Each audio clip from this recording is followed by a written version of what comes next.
बिस्मिल्लाहिर्रहमानिर्रहीम। अस्सलाम वालेकुम। कैसे हैं स्टूडेंट्स? उम्मीद है कि सब खैरियत से होंगे। लिसानुल हिसाब के नए लेक्चर के साथ हम मौजूद हैं।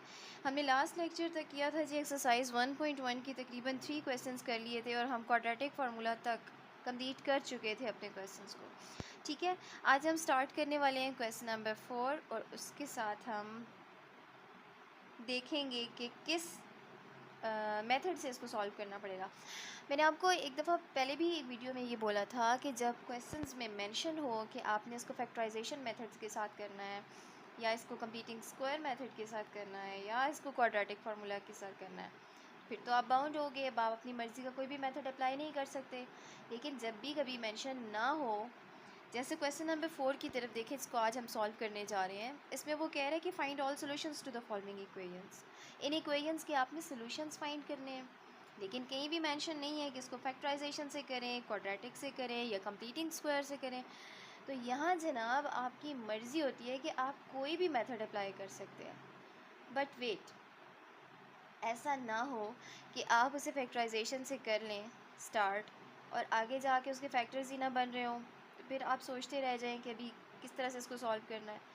या फिर हो सकता है आप इसको कंप्लीटिंग स्क्वायर से स्टार्ट कर लें और उस क्वेश्चन में उन फैक्टर्स का, उन एक्सप्रेशन में जितनी भी टर्म्स दी हुई हैं उस एक्सप्रेशन में वो कंप्लीटिंग स्क्वायर से सॉल्व ना हो रहा हो, उसके स्क्वायर ही ना बन रहा हो, तो फिर आप तीसरे नंबर पे क्वाड्रेटिक फार्मूला पे जाइए। तो मेरी सजेशन ये है कि आप फैक्टराइजेशन या कंप्लीटिंग स्क्वायर को ट्राई ही मत करें, आप डायरेक्टली क्वाड्रेटिक फार्मूला ट्राई करें। उसकी रीज़न ये है कि हर क्वेश्चन फैक्टराइजेशन से भी सॉल्व नहीं होता, हर क्वेश्चन का कंप्लीटिंग स्क्वायर मेथड से भी सॉल्व नहीं होगा। ठीक है, सारे क्वेश्चन का स्क्वायर कंप्लीट होना भी मुश्किल है और सारे क्वेश्चंस में फैक्टराइजेशन भी मुश्किल है। तो बेहतर तरीका ये है कि आपको जब मेंशन ना हो, जिस तरह से क्वेश्चन नंबर 4 में उसने कहा कि सिर्फ फाइंड करें इसके सॉल्यूशंस, अब यहाँ उसने बिल्कुल नहीं बताया कि किस मेथड से करना है, तो आपको मैं सजेस्ट करती हूँ कि यहाँ आप क्वाड्रेटिक फार्मूला ही लगाइएगा, क्योंकि हर क्वेश्चन क्वाड्रेटिक फार्मूला से कम ज़रूर सॉल्व हो जाता है। ठीक हो गया जी, तो ये वो सजेशन थी। इसके अलावा अगर आपने सपोज़ फर्स्ट पार्ट को स्टार्ट किया और फैक्टराइजेशन से हो गया तो वेल एंड गुड। इसका मतलब ये नहीं है कि फैक्टराइजेशन से नहीं होंगे, कुछ क्वेश्चंस के फैक्टर्स बनते हैं, कुछ में कंप्लीट होता है स्क्वायर। लेकिन क्वाड्रेटिक फार्मूला ऐसी चीज़ है कि आपका हर हर क्वेश्चन क्वाड्रेटिक इक्वेशन से रिलेटेड उसको सॉल्व कर देगा। ठीक है, भले वो आंसर में सॉल्यूशन सेट में परफेक्ट स्क्वायर्स लेके आए या ना आए, जिस तरह की फॉर्म में भी आंसर लाए, लेकिन वो कम अज़ कम आपको सॉल्यूशन दे देगा। तो मैं सजेस्ट करती हूँ कि आप इन क्वेश्चंस को क्वाड्रेटिक फार्मूला से ही ट्राई करें और मैं ख़ुद भी अभी क्वाड्रेटिक फार्मूला से इनको सॉल्व करती हूँ। तो चलिए जी स्टार्ट करते हैं जी। तो फर्स्ट पार्ट मैंने अपने पास नोट कर ली और मैं इसको ट्राई करती हूँ। यहाँ पे आप देख सकते हैं कि इसने यहाँ पे वेरिएबल जो यूज़ किया है, कोई एक्स और वाई नहीं किया, टी में यूज़ किया है। तो इस तरह से भी हो सकता है। ठीक है, इससे परेशान बिल्कुल भी नहीं होना। बस इस वक्त हमें टी की वैल्यू फाइंड करनी होगी। तो स्टार्ट करते हैं जी using quadratic formula. Last question भी हमने क्वाड्रेटिक फार्मूला से ही सॉल्व किया था। तो अगर आपने वो लेक्चर सुना हुआ है तो आपको अच्छे से समझ में आया होगा, इसलिए हम ज़्यादा टाइम नहीं लेते और इसको स्टार्ट लेते हैं जी। क्वाड्रेटिक फार्मूला कहता है कि जिस वेरिएबल की वैल्यू फाइंड करनी है वो इक्वल होगा। अब इस वक्त वेरिएबल मेरे पास टी था, इसलिए मैं यहाँ पे टी ले रही हूँ, minus B plus minus square root of B square minus 4ac whole divided by 2a। यहाँ आप बता दें इसको कि आप कौन सा मेथड यूज़ करने वाले हैं। So using quadratic formula.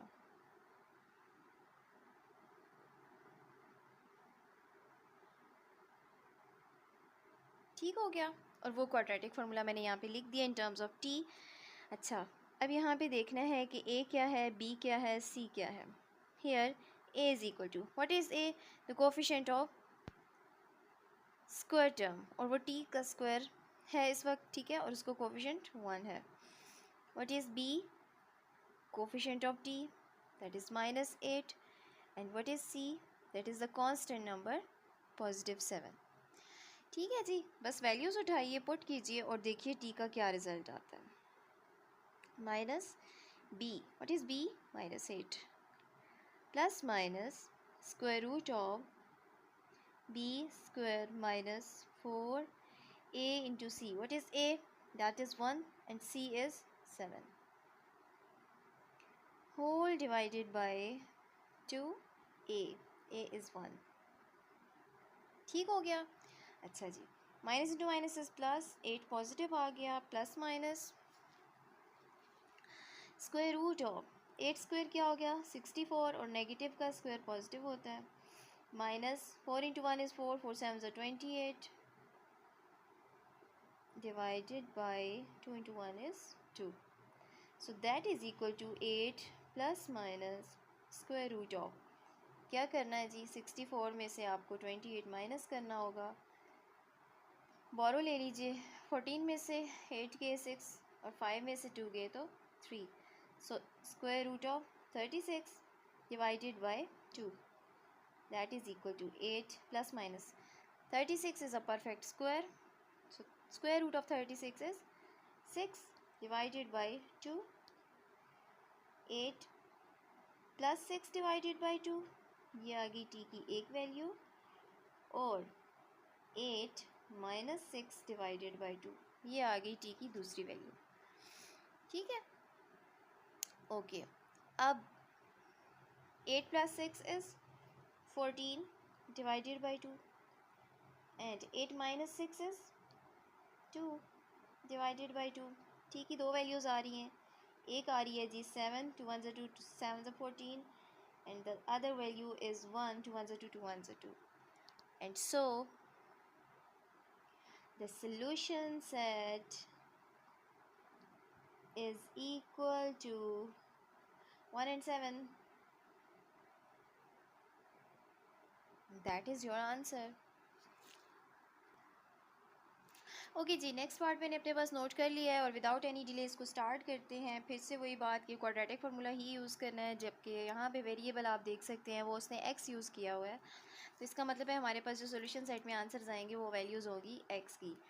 Anyways using quadratic formula, लेकिन उससे भी पहले मैं आपको ये बता दूँ, आप ज़रा इसकी अरेंजमेंट चेक करें.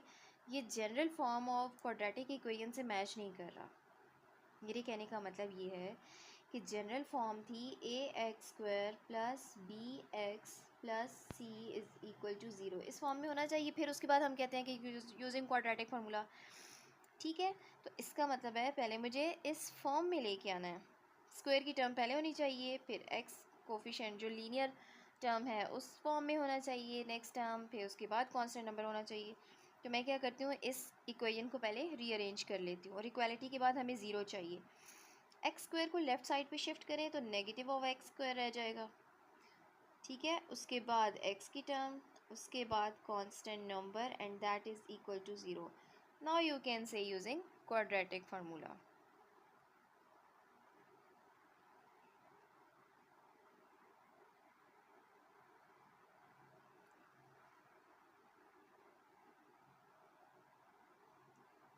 ठीक है, क्या है जी क्वाड्रेटिक फार्मूला, और वो किसकी टर्म्स में होगा, अब वो एक्स की टर्म्स में होगा. ठीक है, क्या होगा जी minus B plus minus square root of B square minus 4ac whole divided by 2a. अब आपको ये फार्मूला बिल्कुल फिंगर टिप्स पे याद हो जाना चाहिए, कोई प्लस माइनस की किसी किस्म की गलती नहीं होनी चाहिए. ठीक है जी, चलिए जी इसको सॉल्व करते हैं. इसमें वैल्यूज़ पुट करते हैं. हमारे पास क्या वैल्यूज़ आ गई, ए बी और सी आपको पता है. इस वक्त एक्स स्क्वायर का जो कोफिशिएंट है वो ए है, जो एक्स का कोफिशिएंट है वो बी है, और कांस्टेंट नंबर सी होगा. Here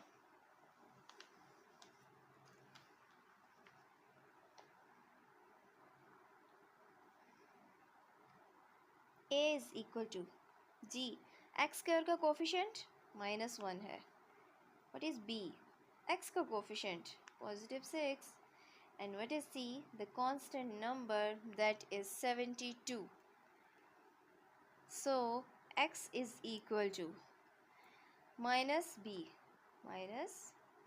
is 6 plus minus square root of b square means 6 square minus 4ac.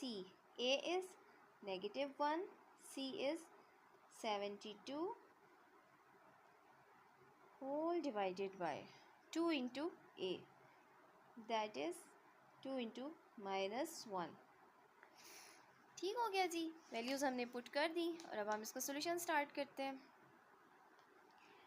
-6 plus minus square root of 6 square is 36, minus into minus plus and 4 into 72,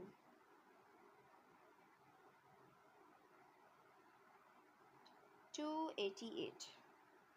ठीक है, whole divided by 2 into -1 is -2। अच्छा, -6 plus minus square root of 288 में 36 को आपने क्या करना है, add कर लेना है। 8 + 6 14, 1 कैरी 12 and 324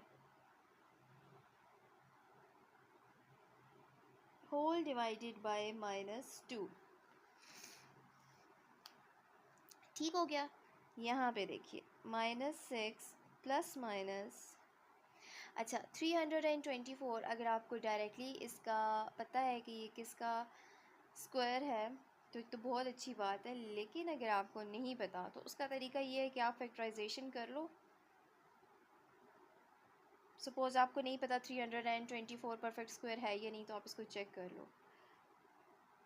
162, ठीक है, फिर 2 8 6 into 1 2, ठीक हो गया, 2 का पेयर बन गया। नेक्स्ट 3 पे हो सकता है, 3 2 6, 3 7 21, 3 9 27, 3 3 9, 3 1 3। ठीक है, अब देखिए सारे पेयर्स में आ रहे हैं, इसका मतलब है ये एक परफेक्ट स्क्वायर है। तो 2 into 3 into 3, 18। जी हाँ, 324 18 का स्क्वायर है। So square root of 324 is 18। ये आपको ज़ुबानी आना चाहिए, ये मैंने सिर्फ इसलिए बताया कि जब अगर आपको भूल जाए सपोज़ एग्ज़ाम्स में, या आपको इस वक्त पता ही ना हो कि किसका परफेक्ट स्क्वायर है भी या नहीं, तो आप इस तरह फैक्टराइजेशन से चेक कर सकते हैं। ठीक है, now there are 2 values, x की 2 वैल्यूज़ आ गई, -6 plus 18 whole divided by -2 and x is equal to -6 minus 18 divided by -2। x is equal to -6 plus 18 plus minus minus 18 में से 6 गए 12 and sign of greater value that is positive divided by -2 and x is equal to minus minus plus 18 plus 6 24 divided by -2 and sign of greater value has negative sign, so -24। ठीक हो गया जी, x की value आ गई 2 1 2 2 6 12, -6 रह गया यहाँ पे minus minus plus हो गया, ठीक, और 2 12 24, so x is equal to 12 and x is equal to -6। these are two values of x, so the solution set is -6 and 12 and that is our required answer। जी next part मैंने अपने पास note कर लिया और इस वक्त आप देख सकते हैं कि ax² + bx + c = 0 की फॉर्म में ये मौजूद है। इसकी कोई रीअरेंजमेंट करने की ज़रूरत नहीं है।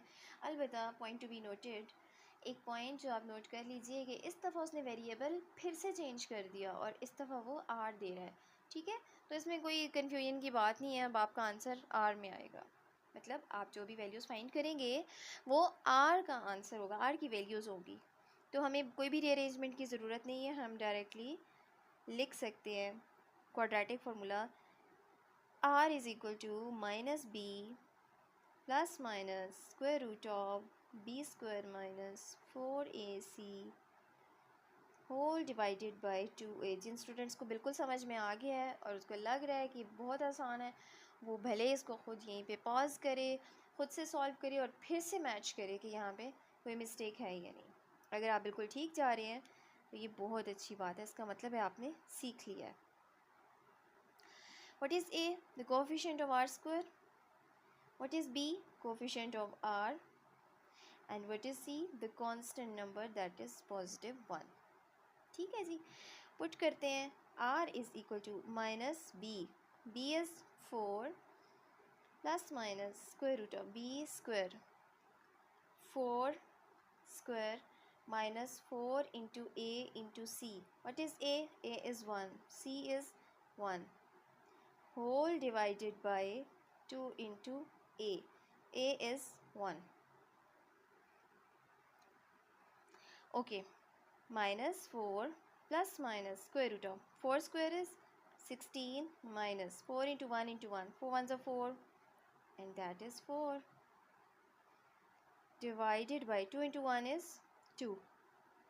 So minus 4 plus minus square root of 16 minus 4, that is 12, whole divided by 2. And as we know that 12 is not a perfect square, but look at the factorization. 2 6 are 12, 2 3 are 6 and 3 1 are 3. 2 आ गया pair में, जबकि 3 रह गया. Simplify हो जाएगा लेकिन perfect square नहीं है, स्क्वायर रूट बाहर रह जाएगा. Square root of 12 can be written as 2 square into 3 whole divided by 2. ठीक है, स्क्वायर रूट की प्रॉपर्टी है कि आप इसको, इसके अंदर आने वाली वैल्यूज़ अगर मल्टीप्लाई हो रही हैं तो आप इसको अलग से स्क्वायर रूट दे सकते हो, 3 को भी 2 स्क्वायर को भी. इसका फ़ायदा क्या है? 2 कैंसिल हो जाएगा स्क्वायर वाला 2 स्क्वायर रूट के साथ, and we are left with minus 4 plus minus 2 square root of 3 divided by 2. Okay जी, यहाँ आप 2 को कॉमन भी ले सकते हैं, दोनों टर्म्स में 2 कॉमन भी लिया जा सकता है. दूसरा काम आप ये भी कर सकते हैं कि यहाँ पे आप -4 को भी अलग से 2 के साथ डिवीज़न में लिख दें, प्लस माइनस, और 2 स्क्वायर रूट ऑफ 3 को भी अलग से 2 के साथ डिवाइड की फॉर्म में लिख दें. दोनों तरीके ठीक हैं, दोनों तरीक़ों से आपका सेम रिज़ल्ट आएगा. 2 1 are 2, 2 2 are 4, we are left with -2 plus minus 2 2 से कैंसिल हो जाएगा and we are only left with square root of 3 and that is the value of R. And so the solution set is equal to -2 plus minus square root of 3. That is your answer. इसको आप इस तरह से भी लिख सकते हैं, -2 plus square root of 3 comma -2 minus square root of 3, and that is your required result.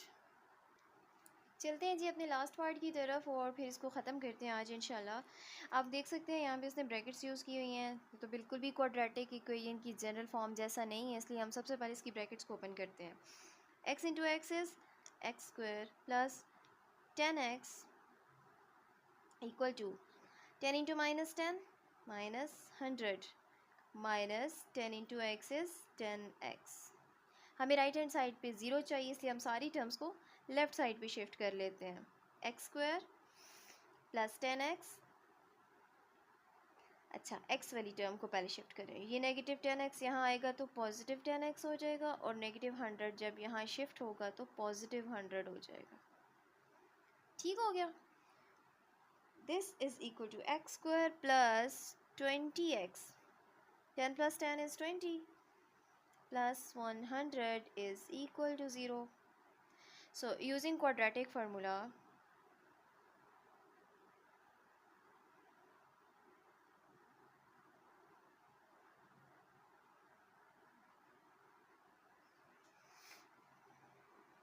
इसको आप मिड टर्म ब्रेक से भी कर सकते हैं, फैक्टराइज हो जाएगा. ठीक है. Anyways, x is equal to minus B plus minus B square minus 4ac divided by 2a. Now, what is a in this case? The coefficient of x square, that is 1. What is b? The coefficient of x, that is 20. And what is c? That is positive 100. ठीक हो गया, values put करते हैं। x is equal to minus B, B is 20 plus minus square root of B square that is 20 square minus 4ac, what is a 1, c 100 divided by 2a, a is 1, so minus 20 plus minus square root of 20 का square 400, आप check कर लीजिएगा, minus 4 into 100 is 400 divided by 2 into 1 is 2, so minus 20 plus minus 400 minus 400 0, and square root of 0 is 0. अगर square root of 0 0 है तो फिर 20 के साथ ऐड या सब्ट्रैक्ट होने वाला नंबर सिर्फ 0 ही है, जिसका मतलब है 20 में 0 माइनस 20 में 0 ऐड हो या माइनस 20 से 0 सब्ट्रैक्ट हो, कोई फ़र्क नहीं पड़ता। सो माइनस 20 बाई 20, ना पॉजिटिव ना नेगेटिव, कोई वैल्यू ही नहीं रही वहाँ पे, and we are left with 2 10s are 20 minus 10, so the value of x is minus 10। यहाँ पे प्लस और माइनस की दो वैल्यूज़ नहीं आई क्योंकि वो वाली टर्म ही ज़ीरो होगी, and hence our solution set is only minus 10 and that is our required result. अगर आप चाहते हैं कि इसमें से कोई भी क्वेश्चन फैक्टराइजेशन से हो सकता था तो मुझे उससे करवाना चाहिए, तो आप कमेंट सेक्शन में बोलिए, मैं उससे करवा दूँगी।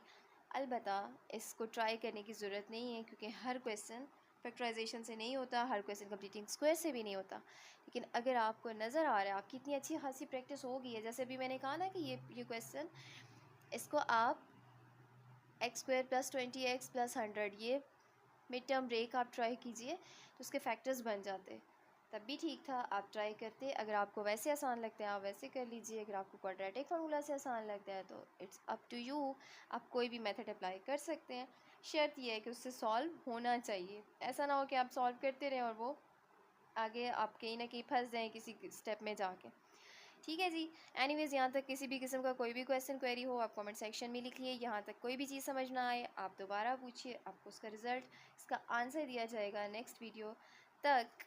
अल्लाह हाफ़िज़।